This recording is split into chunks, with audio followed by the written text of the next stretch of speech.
Good morning. आगे बढ़ जाते हैं। कल हमने क्या देखा था? इलेक्ट्रिसिटी क्या होता है वो देखा था। ठीक है, आवेश देखा था, आवेश के प्रकार देखे थे।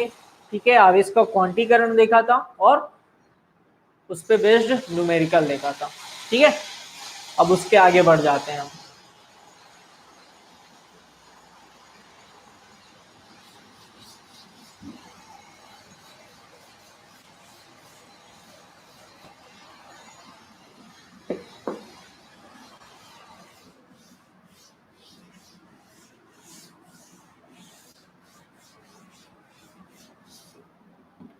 तो आज हम बेटा बहुत इंपॉर्टेंट टॉपिक पढ़ने जा रहे हैं।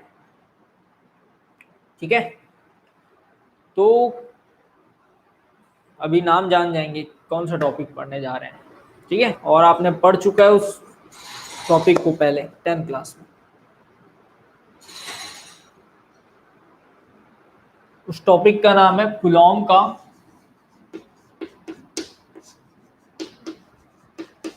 व्युत्क्रम वर्ग का नियम।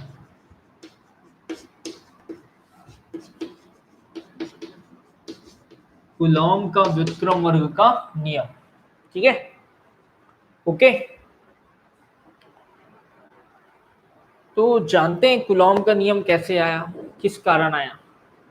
तो हमने कल कहा दो सजातीय आवेशों में प्रतिकर्षण और विजातीय आवेशों में आकर्षण होता है। सजातीय आवेशों में प्रतिकर्षण और विजातीय आवेशों में आकर्षण होता है। ठीक है, तो इसी आकर्षण और प्रतिकर्षण बल के मान को निकालने के लिए कूलॉम ने एक नियम बनाया, जिसको हम बोलते हैं कूलॉम का व्युत्क्रम वर्ग का नियम। इसी को हम क्या बोलते हैं? कूलॉम का व्युत्क्रम वर्ग का नियम। बल का मान निकालने के लिए कूलॉम ने नियम बनाया, जिससे हमने क्या नाम दे दिया? कूलॉम का व्युत्क्रम वर्ग का नियम। अब वो नियम क्या है जान लेते हैं। तो नियम क्या बोलता है कूलॉम का नियम? किन्हीं दो बिंदु आवेश, मान लो Q1 और Q2, दो आवेश हैं हमारे पास, वो एक दूसरे से कितनी दूरी पर रखे हैं? r दूरी पर। Q1 और Q2 दो आवेश हैं, एक दूसरे से r दूरी पर रखे हैं। ठीक है, और कूलॉम का नियम क्या बोलता है? किन्हीं दो आवेशों के बीच लगने वाला बल, किन्हीं दो आवेशों के बीच लगने वाला आकर्षण या प्रतिकर्षण बल, किन्हीं दो आवेशों के बीच लगने वाला आकर्षण या प्रतिकर्षण बल उन आवेशों के गुणनफल के अनुक्रमानुपाती, उन आवेशों के गुणनफल के अनुक्रमानुपाती तथा उनके बीच की दूरी के, उनके बीच की दूरी के वर्ग के व्युत्क्रमानुपाती होता है। वर्ग के व्युत्क्रमानुपाती होता है। ओके, क्लियर है बेटा? किन्हीं दो आवेशों के बीच लगने वाला आकर्षण या प्रतिकर्षण बल आवेशों के गुणनफल के अनुक्रमानुपाती तथा उनके बीच की दूरी के वर्ग के व्युत्क्रमानुपाती होता है। ठीक है, यही कूलॉम का नियम है। ठीक है, तो आवेशों के गुणनफल के अनुक्रमानुपाती होता है, इसलिए हमने क्या लिखा है? प्रोपोर्शनल Q1 Q2, और दूरी के वर्ग के व्युत्क्रमानुपाती होता है, तो अपने लिख दिया है प्रोपोर्शनल टू 1/r²। ओके, इसको नाम दे दो 1, इसको नाम दे दो 2। 1 व 2 को मिलाने पर, 1 व 2 को मिलाने पर क्या मिलेगा? F proportional Q1 Q2 upon r²। F proportional Q1 Q2 upon r²। Okay, ठीक है। इस प्रोपोर्शनल को हटाते हैं और यहाँ पे क्या लगा देते हैं? कांस्टेंट। तो हमको मिलता है F equal to A Q1 Q2 upon r²। F equal to A Q1 Q2 upon r², जहां A एक नियतांक है, A एक नियतांक है। ठीक है, A एक क्या है? नियतांक। और इसका मान मापन की पद्धति तथा माध्यम की उपस्थिति पर निर्भर करता है। एक नियतांक है जिसका मान किस पे डिपेंड करता है बेटा? मापन की पद्धति पे और माध्यम की उपस्थिति पे निर्भर करता है। ओके, क्लियर हो रहा है बात? ठीक है, आगे बढ़ जाए। ठीक है, तो देख लीजिए मैंने क्या कहा, ए एक नियतांक है जिसका मान मापन की पद्धति और माध्यम की उपस्थिति पर निर्भर करता है। ओके, तो आगे बढ़ जाते हैं। तो फर्स्ट कंडीशन लेते हैं एसआई पद्धति में। एसआई पद्धति में, हाँ इसको नाम दे देंगे समीकरण 3, इक्वेशन नंबर 3 दे देंगे। ओके, तो एसआई पद्धति में वायु या निर्वात में, वायु या निर्वात में, वायु या निर्वात में, वायु या निर्वात में ए का वैल्यू होता है 1/4 पाई एप्सिलॉन 0। इसको बोला जाता है एप्सिलॉन 0। क्या बोला जाता है? एप्सिलॉन 0। कैसे बनाते हैं? ये सी बना दिए और एक लाइन खींच दिए, इसको बोलते हैं एप्सिलॉन। क्या बोलते हैं? एप्सिलॉन। और ये 0 लगा दिए तो इसको क्या बोलते हैं? एप्सिलॉन 0। ओके, तो वायु या निर्वात में ए का वैल्यू होता है 1/4 पाई एप्सिलॉन 0 और इसका वैल्यू होता है बेटा 9 गुणित 10 की घात 9। 9 गुणित 10 की घात 9। इस साइड को मिटा दूं क्या? आप लोगों को समझ आ गया होगा तो मिटा दूं क्या? एक बार और समझाऊं, एकदम सिंपल है, फिर से बता दे रहा हूं। देखो, यदि दो आवेशों के बीच लगने वाला आकर्षण या प्रतिकर्षण बल आवेशों के गुणनफल के अनुक्रमानुपाती, बस ये वाला चीज याद रखना है, फिर आराम से बोल सकते हैं। आवेशों के गुणनफल के अनुक्रमानुपाती तथा उनके बीच की दूरी के वर्ग के व्युत्क्रमानुपाती होता है। सीधा सीधा हम ये वाला चीज देखकर भी बोल सकते हैं, दो आवेशों के बीच लगने वाला आकर्षण या प्रतिकर्षण बल आवेशों के गुणनफल के अनुक्रमानुपाती तथा उनके बीच की दूरी के वर्ग के व्युत्क्रमानुपाती होता है। ओके, प्रोपोर्शनल को हटाए तो हमने क्या लगा दिया? ए कांस्टेंट लगाया। ए एक नियतांक है जिसका मान मापन की पद्धति पर निर्भर करता है और माध्यम की उपस्थिति पर निर्भर करता है। ओके, अब हमने बोला कि दो चीजों पे निर्भर करता है, मापन की पद्धति और माध्यम की उपस्थिति पे। तो फर्स्ट कंडीशन लिए एसआई पद्धति में, इसको मिटा दे रहा हूँ। अब ओके है, क्लियर है?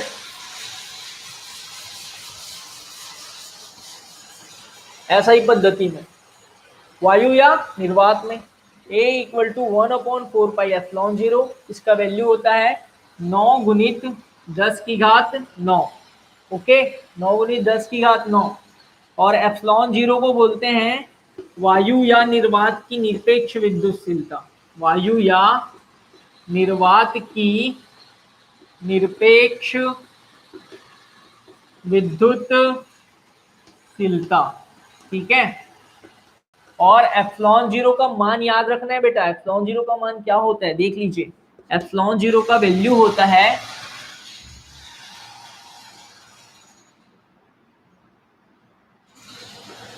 कूलॉम स्क्वायर पर न्यूटन मीटर स्क्वायर। सॉरी, ये एप्सिलॉन 0 का ऐसा ही मात्रक हो गया। एप्सिलॉन 0 का वैल्यू होता है 8.854 इंटू, जगह नहीं हो रहा है, फिर से लिख देता हूं। एप्सिलॉन 0 का वैल्यू क्या होता है? 8.854 इंटू 10⁻⁻12। ओके, कूलॉम स्क्वायर पर न्यूटन मीटर स्क्वायर, पर न्यूटन मीटर स्क्वायर। ये होता है एप्सिलॉन 0 का वैल्यू, ठीक है, याद रखना है आपको। ठीक है बेटा, ये एप्सिलॉन 0 का वैल्यू है। इस वैल्यू को हम कहाँ पुट कर देते हैं? समीकरण 3 में। तो समीकरण 3 से, समीकरण 3 से F इक्वल टू क्या? ए के जगह हम क्या रख देंगे? 1/4 पाई एप्सिलॉन 0। तो F equal to 1/4 pi epsilon 0 Q1 Q2 upon R square, ठीक है, न्यूटन, न्यूटन। ओके, याद रखना है। 1/4 पाई एप्सिलॉन 0 की जगह हम क्या रख सकते हैं? 9 गुणित 10 की घात 9 भी रख सकते हैं। ओके, क्लियर है बात? ठीक है, आगे बढ़ जाएं, देख लीजिए फिर। ये वायु या निर्वात है, ठीक है। कंडीशन ए ले लो। मान लो कंडीशन बी ऐसा बोलता है वायु या निर्वात के अलावा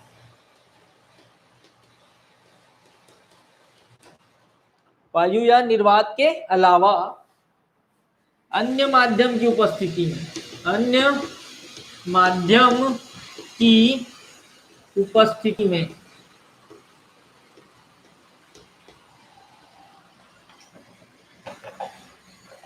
वायु या निर्वात के अलावा अन्य माध्यम की उपस्थिति में, तो ए का वैल्यू होता है 1/4πε0 के, 1/4πε0 के, जहां के इक्वल टू होता है माध्यम का परावैद्युतांक, माध्यम का परावैद्युतांक, के इक्वल टू होता है माध्यम का परावैद्युतांक। ओके, याद रखना है। इस वैल्यू को हम कहां पुट करेंगे, समीकरण 3 में। तो समीकरण 3 से F इक्वल टू होगा 1/4πε0 के Q1 Q2 upon R square Newton. ठीक है, ये हो गया बेटा एसआई पद्धति में बल का वैल्यू, बल का मान। ओके, ध्यान से देख लीजिए, फिर आगे बढ़ जाते हैं।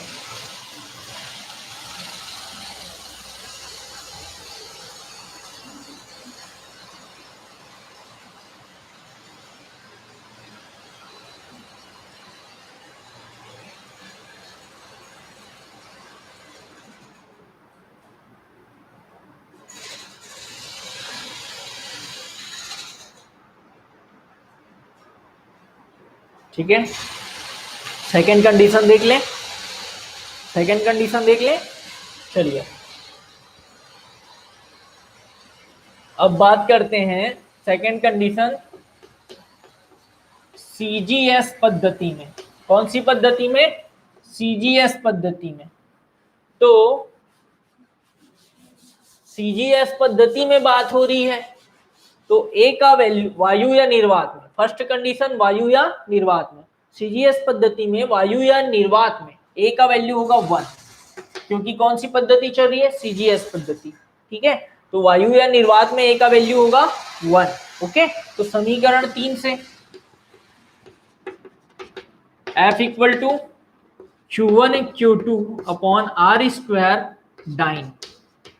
ठीक है, ए के जगह मैंने क्या रख दिया बेटा 1, तो 1 का गुणा हुआ तो यही मिलेगा ना, Q1 Q2 upon R square.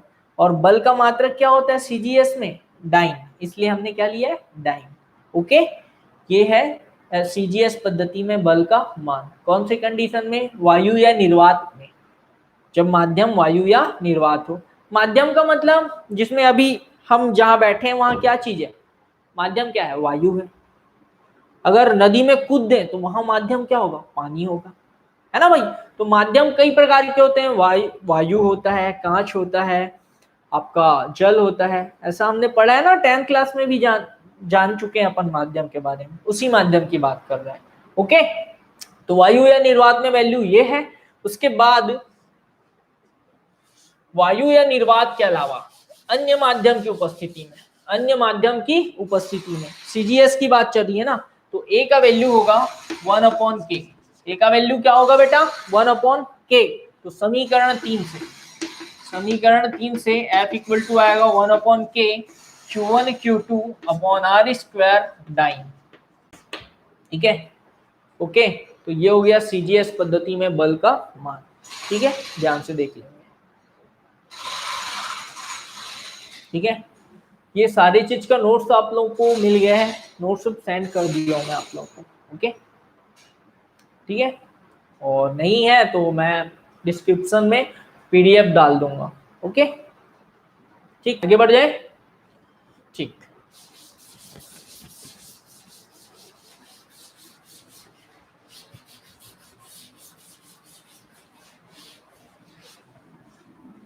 ये था बेटा आपका कूलॉम का व्युत्क्रम वर्ग का नियम। ठीक है,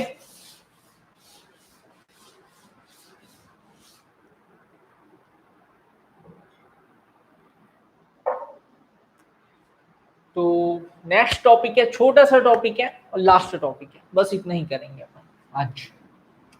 तो एकांक आवेश, एकांक आवेश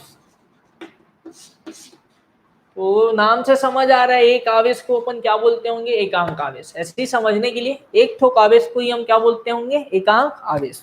ठीक है, तो इसी को परिभाषित करना है, तो एकांक आवेश को परिभाषित कैसे करेंगे देखेंगे, ध्यान से देखेंगे। तो हम जानते हैं कूलॉम के नियम से, कूलॉम के नियम से वायु या निर्वात में F इक्वल टू क्या होता है, 1/4πε0 Q1 Q2 upon R square होता है बेटा, अभी कुछ देर पहले देखा था। F equal to 1/4πε0 Q1 Q2 upon R square. इसका वैल्यू क्या होता है, 9 गुणित 10 की घात 9, 9 गुणित 10 की घात 9 Q1 Q2 upon R square. Okay, clear है। इसको नाम दे देते हैं इक्वेशन नंबर 1। ठीक, अब देखेंगे, कंडीशन लेंगे, यदि Q1 बराबर Q2 बराबर Q, Q1 और Q2 दोनों किसके बराबर ले, Q के बराबर। ठीक है, R equal to 1 metre, 1 metre, तथा F इक्वल टू 9 गुणित 10 की घात 9, F इक्वल टू 9 गुणित 10 की घात 9 न्यूटन लेने पर। ओके, 9 गुणित 10 की घात 9 न्यूटन लेने पर। समीकरण 1 से क्या मिलेगा हमको, क्या मिलेगा, 9 गुणित 10 की घात 9 बराबर 9 गुणित 10 की घात 9 Q1 और Q2 की जगह क्या रखना है मुझे, Q रखना है, तो Q into Q upon R के जगह 1 का स्क्वायर। तो क्या मिलेगा बेटा, ये और ये कैंसल हो गया। ठीक है, तो ये दोनों कैंसल हुआ तो क्या मिला यहाँ पे 1, और यहाँ Q इंटू Q क्या होता है, Q स्क्वायर, पक्षांतर किए तो Q इक्वल टू क्या मिलेगा, √1, तो Q इक्वल टू क्या मिल गया, +-1, Q equal to +-1। Okay, clear हो रहा है बात। ठीक, तो इसी के आधार पे हम एकांक आवेश की परिभाषा देंगे। कैसे देंगे, ये वाला जो कंडीशन लिए है ना उसी को देख के। ठीक है, तो ध्यान से देखेंगे, यदि समान परिमाण दिख रहा है, देखो, यदि समान परिमाण के दो विजातीय आवेश